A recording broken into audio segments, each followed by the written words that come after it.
Is when we took the Robert H. Jackson portrait bust to the Truman Library, we got to know those people. And Kurt Graham, who is the current director of the library, was just new there. He had just started.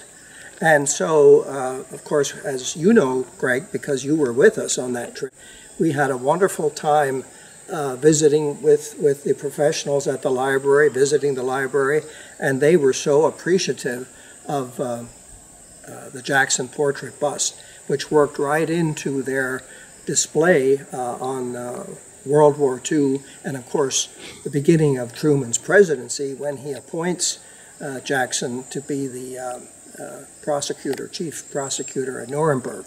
So that worked out very well. So then we had a relationship with them. Just back on the bust itself, I'm not even sure how that happened. The portrait bust? Yeah. Well, it happened because I was beginning to interact with Dexter on his work and knew of the Jackson statue in Jamestown. And in fact, I think I said to you, wouldn't it be grand to have a portrait bust of Jackson for the center? Because the statue's great, but it's outside, and you know, having a portrait bust inside personalizes the image a bit more. And I knew that that those molds existed because Dexter by that time had already created 3 or more portrait busts, one for the Supreme Court in Washington, one for the Jackson Federal Courthouse in Buffalo, and the third one was for Truman the Library. Jackson Center, Oh, or yeah. was it, which was first? No, the Truman was first. Yeah. Truman Library was first, and then we did one for the Jackson Center. So there were 4 of those portrait busts that were from essentially the same mold. So that's how the Jackson portrait bust came to be at the Jackson Center. And then after we had been to the Truman Library and we started to hear about their plans for a $30 million renovation, an expansion of the Truman Library, which would coincide with the 75th anniversary of Truman's ascendancy to the presidency, or his ascendance, I should say, to the presidency. I got to thinking, and Dexter will always tell you that when I get to thinking, it usually leads to some project or whatever. But I got to thinking, wouldn't it be grand to have a heroic-sized statue of President Truman on the grounds of the Truman Library? And I spoke with Kurt Graham about it. He liked the idea. He talked with his people about it. And, you know, I talked to Dexter about it, and eventually a plan was formulated to create this statue. Originally, they were talking about having a walking trail around the exterior, the perimeter of the Truman Library. Kind of on the campus. People would walk that trail, and at some point they would encounter the statue of Truman.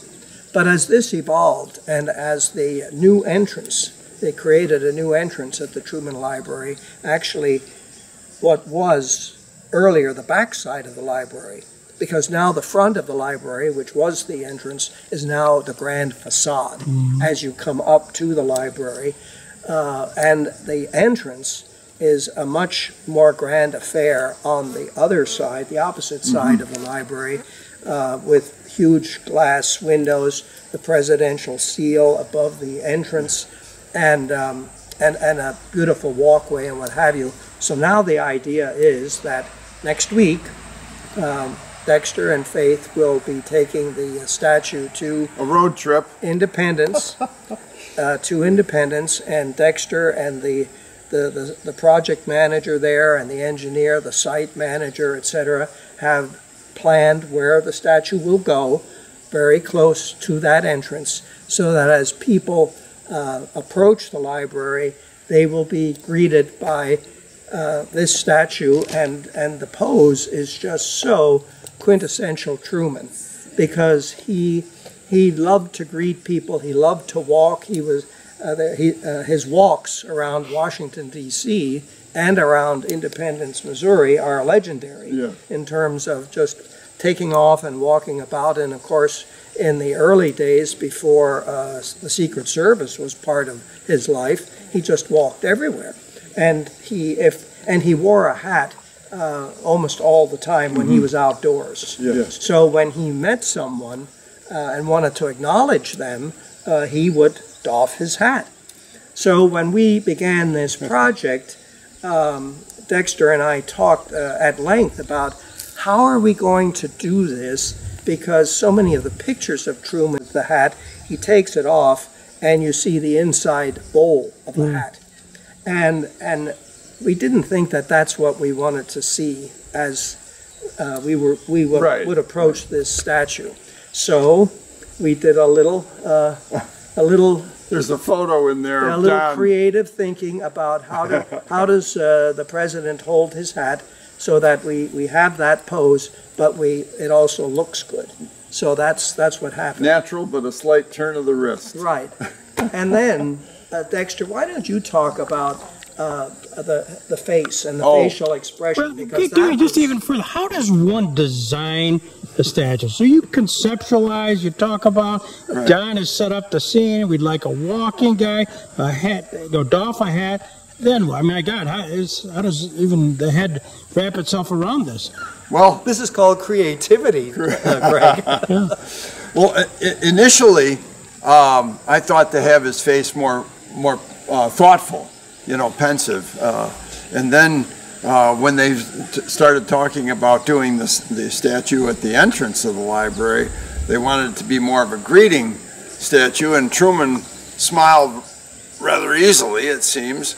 And so the hat and I was looking on YouTube's, and there was one where he was walking past the Washington Monument, came to an intersection, and a woman was about to cross the street, and so he's walking very briskly, and he just tips his hat and puts it on and keeps right on going. And so that became sort of the motif to work with. And then, as I say, the face was a bit placid at first, but then the powers that be out there said, well, we need to have him smiling. So back and forth we went for probably 2 weeks, three weeks, I mean, making adjustments. Yes, and of course we live with the internet. It's very easy to make an adjustment and then easy to send that adjustment. Not so easy to make the adjustment, but send that adjustment out. So photos went back and forth until we finally arrived at, I think it was his Clifton Daniels, Truman Daniels, that decided, yeah, that looks like my grandfather. So. Wow, that's so cool. And I'm looking at a picture board. Was that helpful to you, just to get the sense of the yes lips? And oftentimes with whatever whether it's Jackson or whatever project, you end up going to, in the modern world, we go to Google, whatever the subject matter is, and then take images from that. In the old days, you had to go to the library and hope you could find the right book. Now you can get a whole series of images quite easily. And then those pictures, photos that seem to exemplify the direction you want to go in, those are the ones you print out and as reference on the board. Now, just the approval process. You have a concept, you create a drawing. How does it go? And then it goes to obviously where it's going to repose at the Truman Library. How does that work? Well, years ago, people would oftentimes say, well, could you come up with a drawing? But I started making models at that point, because the model, you can look at it three-dimensionally, and the client can also see it three-dimensionally, whereas a drawing is two-dimensional, and you can do multiple drawings to sort of suggest what it looks like in the round. But sometimes just having that model, and so just a small model is made, and that becomes sort of the basis on which the armature is made to scale it up to the full-size figure. Is it a clay, or is it clay? Clay. Yeah, the armature itself is just welded steel, very unassuming re-rod, you know, steel rod that's made in kind of a stick figure, and then the clay is packed onto that and built up and add and subtract. I mean, I've often said, being a modeler, adding and subtracting is easy. Michelangelo carving away everything but what he wanted, that was the challenge. So, you know, with this, working on the face, you can add and subtract. The nose needs to be a little larger. No, it doesn't. Take it back off, you know, but so there's that kind of push-pull. No, you wouldn't do that in marble. Right. So it ultimately ends up back and forth, and the folks in Independence see it and then ultimately sign off. Sign off, and then it's on to the molding process, and the head comes off, the arms come off. But we're talking the clay. Yeah, the clay. The whole statue gets done first in clay. Yes, yes, all together in clay, and then once approval is reached, then it's segmented and molds are made because it has to be transformed into bronze, and that's another part of the process. You know, that's a presidential portrait, actually. But what they wanted is this. Right. And this is just almost exactly what we've got. You know, this is close, but this is the one that I think we really ended up with. The sketch is not your finished product. So you're just using that as a springboard. The inside of the hat is visible, and we thought, well, that might look a little odd, you know. So we turned the hat. That was really good thinking. It's fabulous. He always wore a lapel pin, so we've got an indication of a lapel pin, and he always had a handkerchief in his breast pocket in the double-breasted suit. Just to make him a little. Someone who knew of such things, I did not, that in the 1940s they would not have ever buttoned that button. That just wasn't done. I mean, as far as walking and flexibility. So we had to rearrange it. Right through, I'm looking at Truman as I'm videotaping.